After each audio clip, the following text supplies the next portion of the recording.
J'ai tenu ce webinaire il y a quelque temps et puis l'enregistrement, quand j'ai enregistré, enfin la partie que j'avais enregistrée pour YouTube, le son était extrêmement mauvais. Donc je n'ai pas pu la mettre sur YouTube parce que je trouve que je ne pouvais pas vous proposer ça. Mais plusieurs personnes m'ont demandé qui n'avaient pas pu venir au webinaire, s'il y aurait un replay. Donc je me suis dit, OK, je vais le réenregistrer. Ce que je viens de faire, mais j'avais mal réglé ma caméra, ce qui fait que l'image était pourrie ce coup-ci. Donc on va essayer une troisième fois. Cyril Malka, sans divan.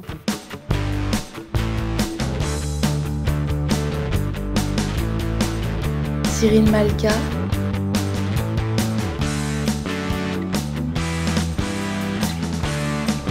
Cyril Malka, sans divan. Bonjour et bienvenue sur cet épisode de Cyril Malka sans divan.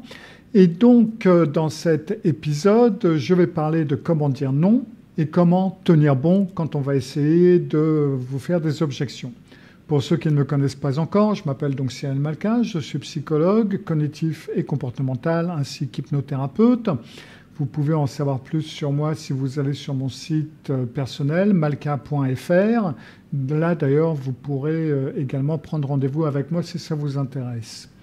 Alors, là, aujourd'hui, on va parler de dire non. Et ça, ce sont les principes de l'assertivité, en fin de compte. Alors, avant de pouvoir comprendre ce qu'est l'assertivité, on va commencer par comprendre ce qu'est l'agression. Ça, je pense que la plupart des gens savent de quoi je parle. Mais pour bien pouvoir cadrer les choses, je vais jouer certaines scènes. Enfin, je ne vais pas les jouer moi-même, mais je vais vous évoquer certaines scènes pour vous faire comprendre un petit peu ce que je veux dire. Imaginons une femme, on va l'appeler Berthe, qui rentre à la maison après une longue journée, travail, enfants, machin, etc., et puis elle arrive à la maison, et à la maison c'est le bordel, tout simplement. Hein, c'est-à-dire qu'il y a le mari qui est en train de lire son journal dans le fauteuil, il y a le chien qui est mouillé, qui est allongé sur le canapé, il y a le bordel un petit peu partout, les enfants qui sont en train de jouer à la PlayStation, et puis, ou la Xbox, je ne suis pas sectaire. Et puis, bref, il y a la musique à fond, vous voyez le tableau. Berthe, après avoir ouvert la bouche de stupeur, quand elle retrouve ses moyens, explose, tout simplement. Elle va vers le canapé, elle file un grand coup de pied au kleps, elle arrache le journal de la main du bonhomme et elle se met en plein milieu du salon et elle commence à gueuler « Qu'est-ce que c'est que ce bordel? Mais qu'est-ce que c'est que ces porcs? Allez, rangez-moi ça en vitesse, c'est incroyable d'être avec des gens pareils. Ma mère m'avait bien prévenu, blablabla. Bla, bla, bla. » Enfin bref, ça part dans tous les sens, tout le monde fait le droit. Donc Berthe était en mode agression. Alors le mode agression, vous me direz, ça a l'avantage de mener à des résultats, certains résultats. Oui, mais le problème de l'agression, ça va être que Berthe a bien entendu dit certaines choses qui étaient correctes, par exemple que c'est le bordel et qu'ils auraient bien pu ranger, etc., etc. On est bien d'accord là-dessus, et que c'était un manque de respect, enfin bref, tout ce que vous voulez. Mais elle a aussi dit beaucoup d'autres choses qui n'avaient rien à voir. Elle était blessée, elle était en colère, donc elle a voulu blesser ou se défendre, en quelque sorte, psychologiquement parlant, donc elle a voulu faire mal, chose qu'elle a donc faite. Et cela veut dire qu'elle a dit certaines choses qu'elle n'aurait pas dû dire. Elle a peut-être fait certaines choses qu'elle n'aurait peut-être pas dû faire. Et après coup, cela va mener à une forme de culpabilité de Berthe. Elle va se dire, ouais, c'est vrai que j'y suis allé un peu fort. Et du coup, elle va s'excuser, dire, ouais, mais écoute, enfin, c'est pas sympa non plus, je suis désolé, j'aurais peut-être pas dû, mais bref, etc. Et donc, du fait où elle a dit certaines choses ou fait certaines choses qui étaient hors sujet, en quelque sorte, eh ben, tout est foutu à la poubelle. Aussi les choses qui étaient correctes, parce que comme je l'ai dit, elle a dit des choses qui étaient logiques. Donc du coup, tout ça, tout le paquet, c'est foutu à la poubelle. De plus, les enfants, le mari, le chien vont se tenir à carreau quelques jours, mais après, ça va retomber comme en 40. Les choses vont redevenir comme elles l'étaient. Et Berthe, elle va encore flipper. Les choses vont s'arranger 2 jours et ça va recommencer. Berthe va flipper. Les choses vont s'arranger 1 jour, etc., etc. Et puis après, Berthe, de toute façon, elle gueule tout le temps. Plus personne ne la prendra au sérieux. Donc l'agression, c'est pas tout à fait la bonne méthode. Surtout pour les femmes, alors il y a quelques hommes, hein, c'est pas seulement les femmes, mais principalement les femmes ont également ce qui s'appelle l'agression indirecte. C'est pas la même chose que le passif agressif. L'agression indirecte, ça va être, imaginons-nous donc Olga, qui va rentrer et qui va se retrouver dans la même situation. Olga, elle va également être en colère et elle va également balancer des vacheries. Des choses correctes et des vacheries. Mais généralement sans crier. Elle va parler suffisamment fort pour qu'on l'entende, mais elle ne va pas être aussi agressive et aussi directe dans son agression. Là où Berthe va à la gorge, Olga, elle va plutôt envoyer des pics qui vont frapper avec une précision chirurgicale les différents protagonistes. Et donc, tout en rangeant et tout en nettoyant, parce que bien entendu, ça va être personne d'autre qui doit le faire, là où Berthe va envoyer les gens balader et va leur demander, exiger qu'ils fassent quelque chose, Olga, elle va faire les choses. Et donc, tout en rangeant, elle va balancer ses vacheries à droite et à gauche, etc. Et tout le monde va se tenir à carreau. On va essayer de être silencieux, etc. Et Olga va avoir le même problème que Berthe, c'est-à-dire que dans les choses qu'elle va dire, il y a des choses qui sont correctes, mais, même principe, il y a des choses qui sont moins correctes et qui ne sont pas gentilles et qui vont affaiblir son message. Ça va être sur le côté de l'agression. À l'opposé de l'agression, on a la soumission. Alors la soumission, c'est, on va s'imaginer Irène, qui va entrer à la maison, qui va voir tout ça. Elle va soupirer. Bonjour les enfants, qu'elle va dire. Bonjour maman. Voilà.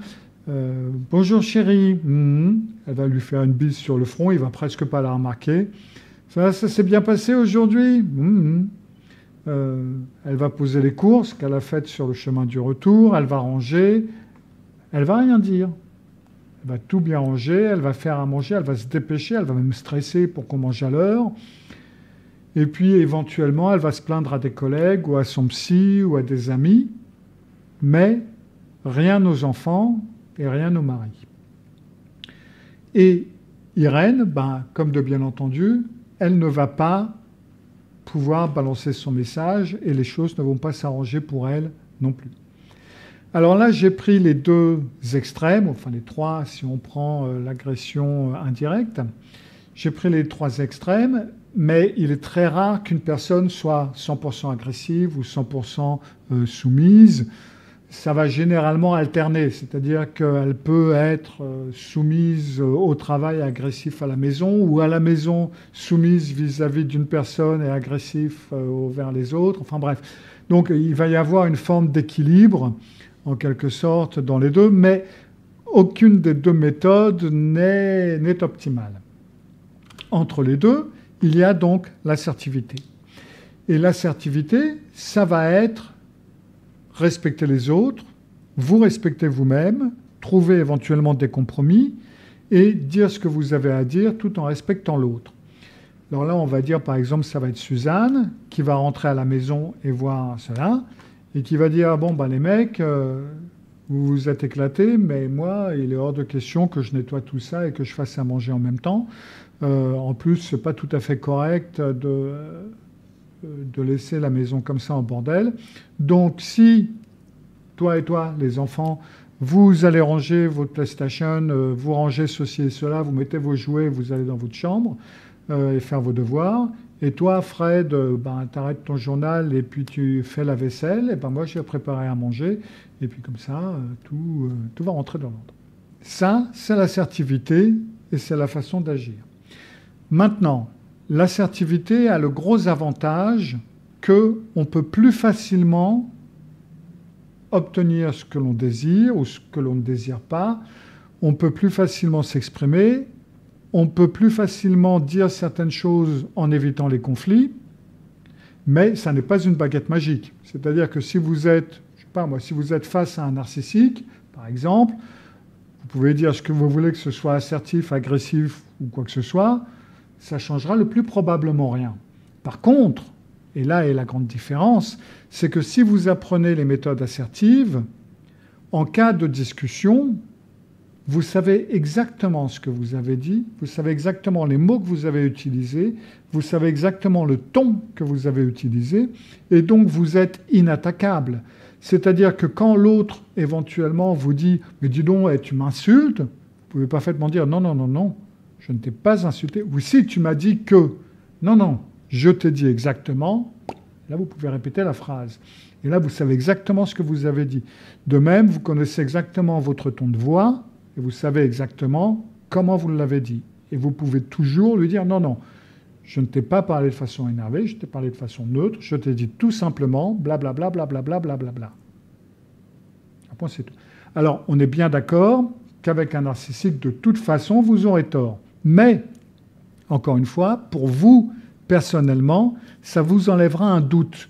Parce que dans beaucoup de discussions avec des personnes manipulatrices, qu'elles soient narcissiques ou politiciennes ou les deux, on peut arriver à avoir des doutes. On se dit, ah, peut-être, je l'ai peut-être dit d'une mauvaise façon, j'aurais peut-être dû le dire autrement. Et là, du coup, là, vous savez que vous ne l'avez pas dit d'une mauvaise façon. Donc, sur ce point-là, vous pouvez être en paix avec vous-même. Après, de toute façon, que l'autre flippe, ça va être sa façon d'agir. Donc, dans cet épisode de Sans Divan, je vais vous apprendre à dire non, comment le dire exactement, et comment répondre aux objections.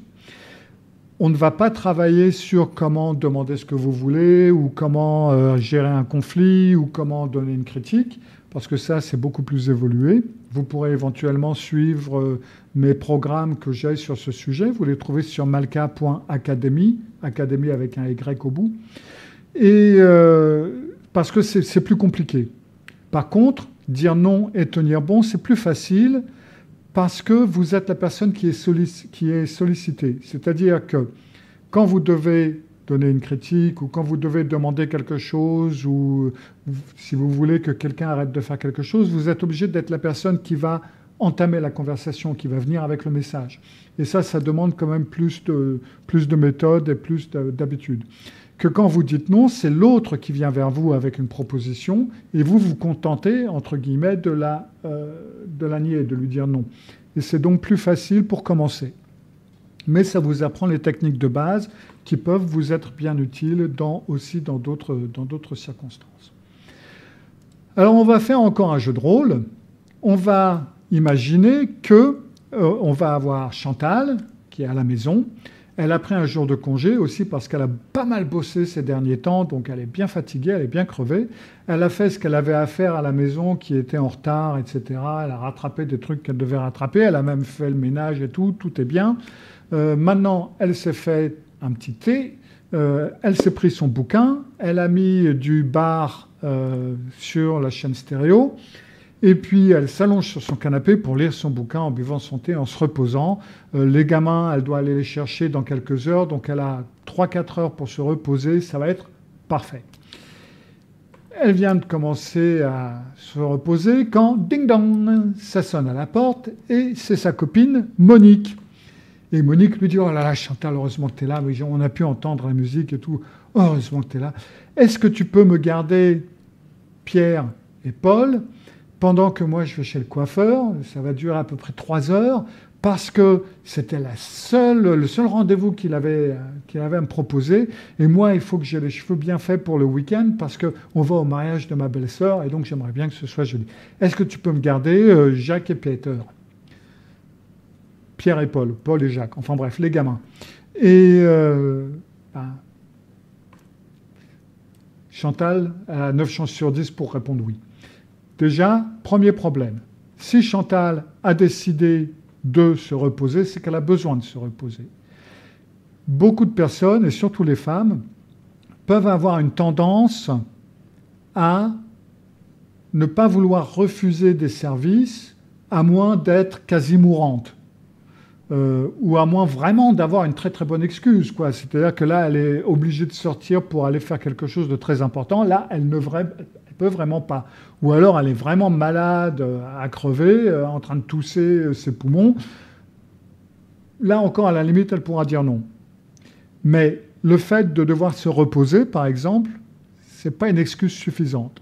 Or, ça, c'est une grosse erreur. À partir du moment où vous avez un besoin, que ce soit le besoin de manger, de boire, de dormir ou de faire l'amour, quel qu'il soit, si vous avez un besoin, vous avez à le respecter. Bon, le faire l'amour, c'est un peu plus compliqué parce que généralement, il faut être deux. Mais à part ça, vous avez un besoin et vous avez besoin de repos et c'est tout aussi légitime que n'importe quel autre besoin et vous n'avez de compte à rendre à personne, d'autorisation à demander à personne pour vous reposer. Donc, déjà, la première chose à surmonter, c'est de prendre vos besoins et vos envies au sérieux. Déjà, là, il y a ça. Une fois que ça c'est fait, il va falloir que Chantal réponde non à Monique. Avant de passer à ce qui doit être dit oralement, donc au vocabulaire, on va parler un petit peu du langage corporel. Parce que le langage corporel, même si on n'est pas, si beaucoup de gens ne sont pas spécialistes du langage corporel, alors c'est quelque chose qu'on étudie en psychologie corporelle si ça vous intéresse, mais intuitivement, même si on n'a pas les connaissances psychologiques, entre guillemets, intuitivement, on va bien comprendre ce qui se passe. Donc il faut être attentif aussi à votre langage corporel. Commencez par ça.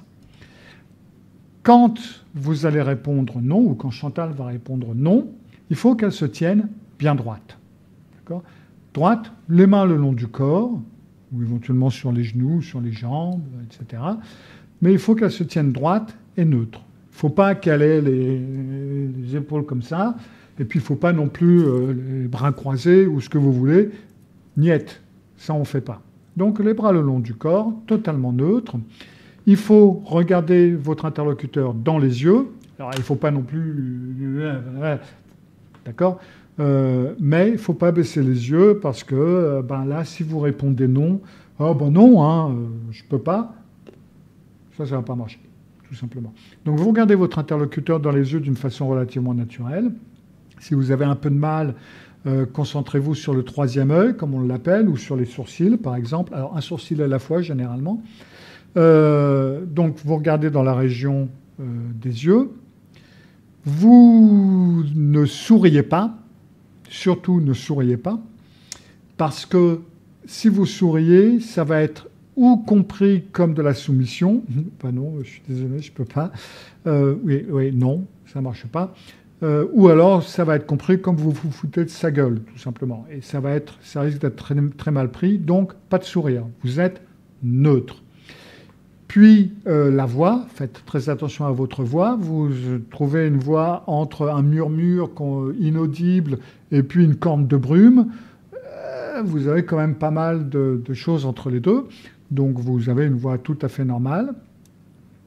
Donc vous laissez vos mains tranquilles, le long du corps, comme je vous ai dit, vous ne touchez pas, vous ne faites pas de trucs bizarres avec vos mains, avec vos doigts, etc. Et vous répondez d'une voix posée et d'une voix tranquille. Alors ça, vous pouvez également vous entraîner devant une glace ou devant votre webcam pour voir comment vous le dites et comment vous le faites. Et la phrase à dire, et ça c'est une phrase totalement neutre et tout à fait, qui peut être utilisée dans toutes circonstances, notez, et la phrase à dire est tout simplement non. Je suis désolé, je ne peux pas, blablabla, bla, bla, aujourd'hui, maintenant, ce soir, demain, la semaine prochaine, enfin bref, ce qui a été demandé. Donc là, pour Monique, ça sera non, je suis désolé, je ne peux pas garder Martin et Henri aujourd'hui. Et c'est tout. Vous n'avez pas besoin de dire quoi que ce soit d'autre. Non. Vous pouvez ajouter « je suis désolé ». Généralement, je trouve que c'est tout à fait correct. Et là, très important, « je ne peux pas ». Pourquoi vous ne pouvez pas? Mais ça vous appartient, ça. Personne n'a à savoir pourquoi vous ne pouvez pas. Vous ne pouvez pas, point à la ligne. Je veux dire, n'importe quel ami, n'importe quel membre de la famille peut parfaitement comprendre que si vous dites que vous ne pouvez pas, c'est parce que vous ne pouvez pas. Vous n'avez pas besoin d'avoir une estampillade du grand-père, de la grand-mère ou de qui que ce soit pour dire que vous ne pouvez pas. Vous n'avez pas à vous justifier parce que vous ne pouvez pas. Enfin, je veux dire, je ne sais pas, moi, si je demande à un copain, tu peux me prêter 500 € et qu'il me dit, ah ben non, je suis désolé, je ne peux pas, je ne vais pas lui dire, et pourquoi pas? Enfin, je ne sais pas, mais ça me paraît bizarre. C'est pas logique. S'il me dit qu'il ne peut pas, c'est qu'il ne peut pas. C'est un ami, s'il peut, je sais qu'il le fera. C'est de la famille, s'il peut, je sais qu'il le fera. S'il ne peut pas, il ne peut pas. Je ne vais pas savoir pourquoi, ça ne me regarde pas. C'est sa vie privée. Ça ne veut pas dire qu'il ne peut pas me le dire s'il en a envie. Mais je n'ai pas besoin d'une justification. Personne n'a besoin d'une justification. Donc si la personne vous dit « pourquoi tu ne peux pas ?» Parce que je ne peux pas. Et pourquoi tu ne peux pas? Mais parce que je ne peux pas, Chantal ou Monique. Tu fais quelque chose? Oui. Je ne peux pas. Et puis c'est tout. Donc la phrase est neutre. Elle est dite de façon neutre, avec des tons neutres. Alors surtout la voix, hein, vous ne finissez jamais vos phrases en montant le ton de la voix. Parce que dans ce cas-là, ça fait une interrogation. Vous ne demandez pas l'autorisation de ne pas pouvoir. Hein. Donc vraiment, là, votre voix doit rester neutre. Alors après, bien entendu, les gens risquent fort de mettre des objections, à part celle de « et pourquoi tu ne peux pas ?» Ils peuvent poser objection. Surtout si vous n'avez pas l'habitude de dire non. Les premières fois où vous allez le faire, il va y avoir des résistances, ce qui est tout à fait logique. Et quand les gens vont vous donner des objections, il y a deux choses que vous devez faire. Et il faut toujours faire ces deux choses l'une après l'autre. Toujours, jamais l'une sans l'autre. La première des choses que vous allez faire, ça va être de leur faire comprendre, de leur dire que vous avez bien entendu, que vous avez bien compris ce qui a été dit. Et la deuxième chose, ça va être de répéter votre message assertif. Toujours les deux.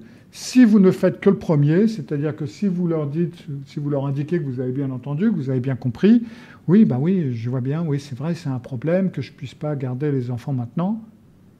Là, vous êtes en position de soumission. Là, vous ouvrez la porte à une entrée en force de l'objection. Par contre, si vous vous contentez de la deuxième partie, c'est-à-dire de répéter le message assertif, non, je suis désolé, je ne peux pas les garder maintenant. Non, je suis désolé, je ne peux pas les garder maintenant. L'autre va dire, oui, bon, bah, ça va, tu n'as pas besoin de te mettre en colère, parce que vous répétez la même chose. Donc ça donne une impression d'agression. Donc jamais, jamais l'un sans l'autre. Toujours commencer par indiquer que vous avez bien entendu, que vous avez bien compris, et deux, répéter le message assertif. On va voir maintenant comment ça se produit en pratique. Parce que les objections, il y a 3 formes d'objections. Seulement 3. Après, ça peut se développer en sous-types, en quelque sorte, mais elles vont toujours se ranger dans l'une de ces 3 catégories. Première objection possible, ça va être que Monique va dire quelque chose du genre « Oh, mais tu sais, Chantal, les enfants, ils sont gentils, hein, ils font pas de bruit, ils vont se mettre dans un coin. Regarde, je leur ai apporté les feutres, les crayons de couleur, le papier. Ils vont se mettre dans un coin, ils vont dessiner, ils vont pas faire de bruit. Tu sais, ils sont sages. Hein. » Ça, c'est ce qu'on appelle l'argumentation hors sujet. Chantal n'a jamais dit que les enfants n'étaient pas sages, qu'ils allaient foutre le bordel, qu'ils allaient faire du bruit. Il n'est pas question de ça. Chantal a dit qu'elle ne pouvait pas les garder maintenant. Qu'ils soient gentils, qu'ils ne soient pas gentils, ne change absolument rien à l'affaire. Elle ne peut pas. Vous voyez ? Et donc, dans ce cas-là, première chose, elle indique qu'elle a bien entendu ce qui a été dit, qu'elle l'a bien compris. Oui, je sais bien, ils sont gentils et ils sont sages. Et vous répétez le message assertif, mais je suis désolé, je ne peux pas les garder maintenant. La deuxième forme d'argumentation, alors ça risque d'être plus rare par rapport à Chantal et Monique, ça va être l'argument autoritatif. Ça va plus souvent être utilisé par rapport à supérieur à subordonné, homme à femme, mère à fille, quelque chose dans ce genre-là, où on va faire preuve d'autorité. Et là, bon, si Monique devait faire preuve d'autorité, ce serait, oh, bah, écoute, dis donc, moi, quand je t'ai rendu service il y a 6 mois, j'ai pas fait autant de chichi. Hein. Franchement, tu pourrais être plus correct. C'est pas le genre de choses qui se fait, etc. Et ça va être ce genre de truc comme ça. Alors déjà, là, entre parenthèses soit dit, cela indique à Chantal que les services que Monique rend, c'est pas gratuit. C'est-à-dire qu'elle tient apparemment une petite calculette des services qu'elle rend. C'est toujours bon à savoir. Mais là, même principe, ça va être d'un côté de dire qu'on a bien entendu, ben oui, je comprends que ça te frustre et c'est frustrant, je te comprends bien, mais je ne peux pas aujourd'hui. Même si Monique lui a rendu service il y a 6 mois, et même si sa mère a fait ceci et cela il y a 3 mois, ou même si son mari, blablabla, elle ne peut pas. Autorité ou pas, elle ne peut pas. Ça ne change rien. Oui. Et enfin, le troisième argument, et ça c'est le plus difficile, surtout pour les femmes, ça va être le piège de la compassion. Et ça c'est surtout difficile par rapport aux femmes parce que une femme qui sait dire non va être accusée d'être froide, d'être en colère, de pas avoir de compassion, justement, de ne penser qu'à soi-même, etc. Il y a tous ces préjugés par rapport à la femme qui font que ça peut être beaucoup plus difficile de contrer le piège de la compassion. Et là, ça va être un truc du genre, là, mais écoute, mais franchement, tu vois pas, franchement, ça me prend la tête. Et si je peux pas avoir les cheveux en ordre, tout le monde va, je vais encore avoir des problèmes avec mon mari parce qu'il va dire que je ressemble à n'importe quoi. Enfin bref. Chantal n'est pas responsable de la vie de Monique.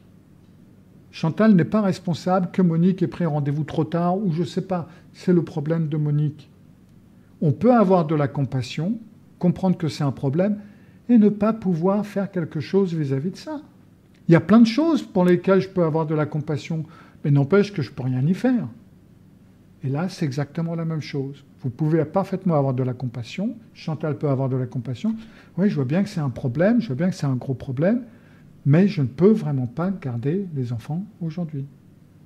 Point de la ligne.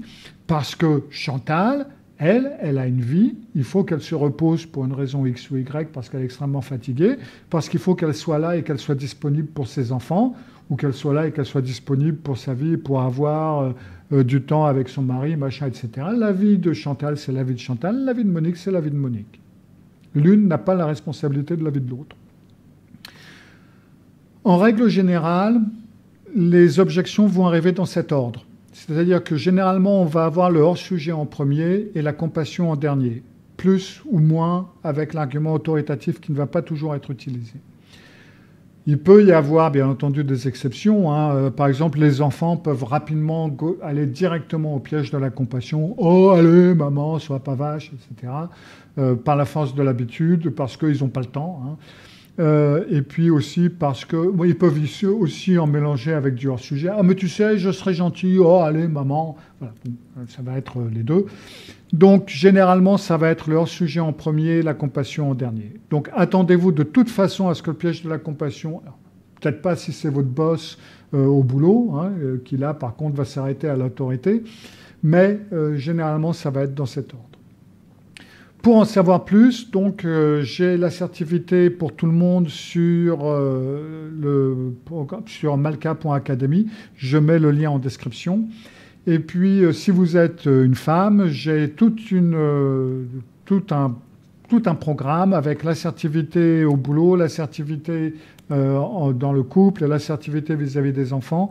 Et ça, vous le trouvez sur filledev.com. Là aussi, je le mets en description. Voilà, c'était tout pour cet épisode de Cyril Malka sans divan. Et puis moi, je vous retrouve dans quelques jours pour une autre vidéo. Au revoir. Cyril Malka sans divan. Cyril Malka.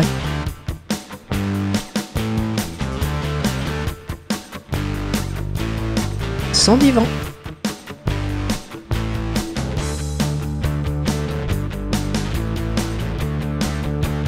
Sans divan.